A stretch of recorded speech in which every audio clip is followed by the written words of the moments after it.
Assalamualaikum sahabat, berjumpa lagi kita dalam pembahasan soal ilmu pengetahuan alam untuk SMP maupun MTS kelas 8 ya sahabat. Oke sahabat, kali ini kita masih membahas bab 4 yaitu mengenai sistem peredaran darah pada manusia. Kita lanjutkan latihan soal akhir bab di halaman 95 ya sahabat ya.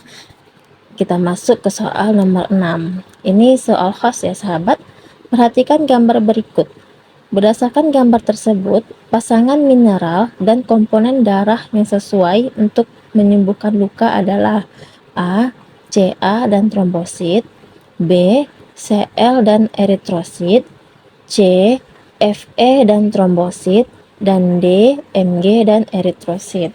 Oke, ketika tubuh kita luka, maka trombosit akan pecah ya sahabat dan mengeluarkan enzim trombokinase.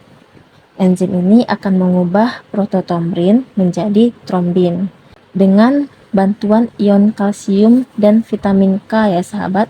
Kemudian tombrin akan merangsang fibrinogen untuk menghasilkan benang-benang fibrin. Kumpulan benang ini akan membentuk struktur seperti jala yang dapat menjaring sel darah merah sehingga tidak keluar dari pembuluh darah yang terbuka, sehingga darah akan berhenti mengalir.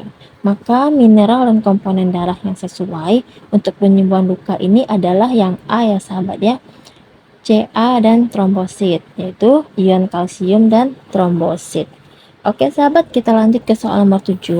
Leukosit yang mempunyai fungsi memakan bakteri dan serpihan sel-sel yang telah mati adalah leukosit atau sel darah putih ya sahabat ya. Ada 5 jenis leukosit, yaitu monosit, neutrofil, basofil, eosinofil, dan limfosil. Leukosit ini berfungsi untuk melindungi tubuh dari infeksi dengan berbagai cara ya sahabat ya. Misalnya monosit dan neutrofil ini memakan bakteri atau kuman lain dan serpihan sel-sel mati dari tubuh kita sendiri, atau disebut juga dengan fagositosis, di mana neutrofil ini adalah sel pertama dari sistem kekebalan tubuh yang merespon dengan cara menyerang bakteri atau virus ya sahabat ya. Sedangkan monosit ini berperan dalam memakan sel-sel yang sudah mati dan memakan mikroorganisme seperti virus, bakteri, jamur, dan parasit. Berarti sudah jelas ya sahabat ya. Untuk nomor 7 ini jawaban yang pas itu adalah yang D ya sahabat ya, neutrofil dan monosit. Oke sahabat, kita lanjut ke soal nomor 8. Darah menjadi kental akibat jumlah eritrosit melebihi normal merupakan ciri-ciri penyakit. A. Leukemia, B. Polisitemia, C. Trombositopenia, D. Arteriosklerosis. Oke, kita bahas satu-satu ya sahabat ya. Yang pertama itu leukemia. Leukemia ini atau disebut juga dengan kanker darah terjadi karena produksi leukosit terlalu banyak atau tidak normal sehingga sel-sel leukosit tidak matang dan fungsi imunitas tidak optimal. Leukemia ini dapat mengganggu produksi eritrosit dan trombosit ya sahabat ya, sehingga menyebabkan anemia atau hemofilia.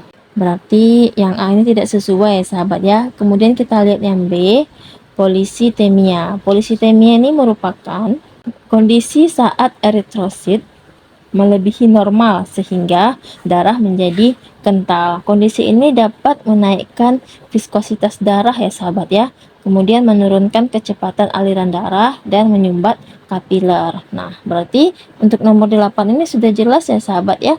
Jawaban yang pas itu adalah yang B.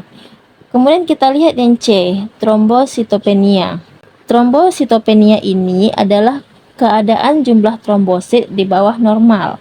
Kondisi ini dapat disebabkan oleh pendarahan kronis melalui pembuluh darah dan kapiler, kerusakan trombosit, kurangnya trombosit karena kelainan genetis. Kemudian anemia pernisiosa. Selanjutnya terapi obat dan terapi radiasi. Oke, kemudian kita lihat yang D ya sahabat ya. Arteriosklerosis. Arteriosklerosis ini merupakan penimbunan zat kapur atau kalsium di dinding arteri, sehingga menyebabkan arteri tersumbat dan akhirnya pecah. Kondisi ini disebabkan oleh hipertensi dan kolesterol tinggi ya sahabat. Oke sahabat, kita lanjut ke soal nomor 9.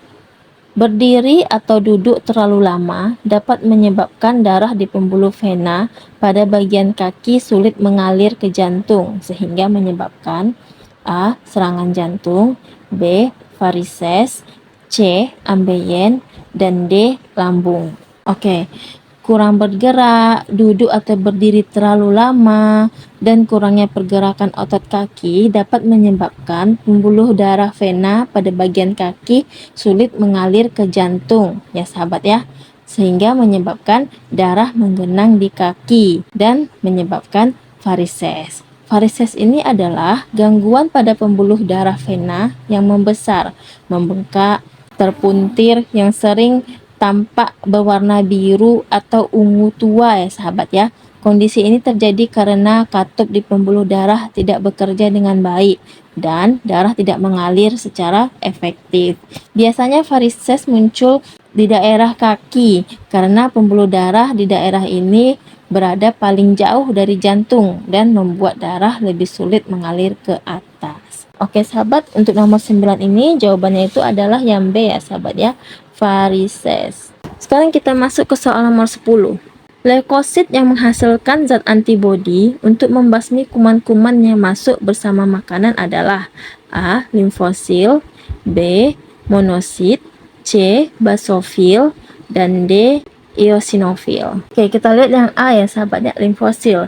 Limfosil ini menghasilkan zat antibodi ya sahabat ya, untuk membunuh kuman-kuman yang masuk bersama makanan. Nah, limfosil ini salah satu jenis leukosit atau sel darah putih yang termasuk dalam golongan agranulosis ya sahabat ya. Berarti untuk nomor 10 jawaban yang pas itu adalah yang A. Kemudian kita coba lihat yang B, monosit. Monosit ini berperan dalam memakan sel-sel yang sudah mati ya sahabat ya, dan memakan mikroorganisme seperti virus, bakteri, jamur, dan parasit. Kemudian kita lihat yang C, basofil. Basofil ini adalah salah satu jenis sel darah putih yang berperan dalam proses reaksi alergi ya sahabat ya, baik ringan maupun berat. Dan kemudian yang terakhir yang D, eosinofil. Eosinofil ini berfungsi untuk melindungi tubuh dari parasit ya sahabat ya, kemudian dari alergen, bakteri asing, dan mikroorganisme luar. Oke sahabat, cukup sekian dulu pada part kali ini. Kita lanjutkan pada part selanjutnya. Terima kasih sahabat, sampai jumpa kembali. Wassalamualaikum warahmatullahi wabarakatuh.